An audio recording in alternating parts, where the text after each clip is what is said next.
যদি তোমার কষ্টের কারণ হয়ে থাকি তবে আমাকে ক্ষমা করে দিও। আমি আর তোমার কষ্টের কারণ হতে চাই না।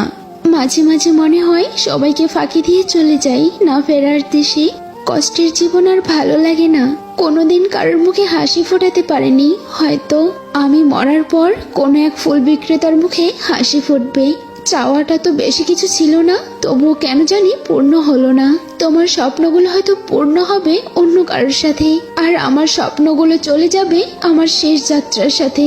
আমার গল্পের শেষ পাতায় লেখা থাকবে, আমি কখনো কারোর প্রিয় হতে পারিনি। আমার কফিন বক্সের উপরে লিখে দিও, আবেগে ছিলাম তবে বেঈমান না। জীবনের গল্পটা শুরু হওয়ার আগে শেষ হয়ে গেছে, হয়তো আর কখনো সাজাতে পারবো না আগের মতো করে। মাঝে মাঝে নিজেকে অনেক অসহায় মনে হয়। স্বার্থের এই পৃথিবীতে একটা মানুষও আমার নয়। বোকা মানুষগুলো কাউকে ঠকাতে পারে না, তারা শুধু অভিমান করে যায়।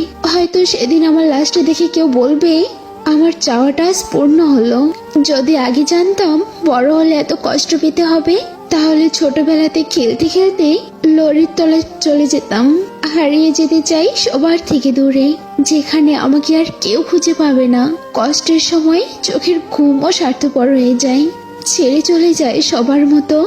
মৃত্যু যেখানে সময়ের ব্যাপার মাত্র, সেখানে রঙিন স্বপ্ন বড়ই বেমানান।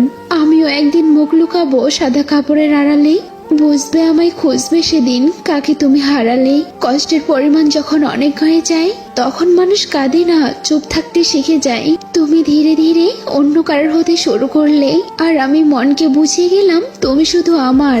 এত গুরুত্ব দেওয়ার পরেও যাদের প্রিয় হতে পারি নাই, তাদের কৃতজ্ঞতা জানাই। যাকে যতই আপন ভাবে না কেন, সবশেষে বাবা মা ছাড়া আর কাউকে পাশে পাই না। আমার এমন একটা ঘুম চাই, যে ঘুমের শুরু আছে কিন্তু শেষ নেই।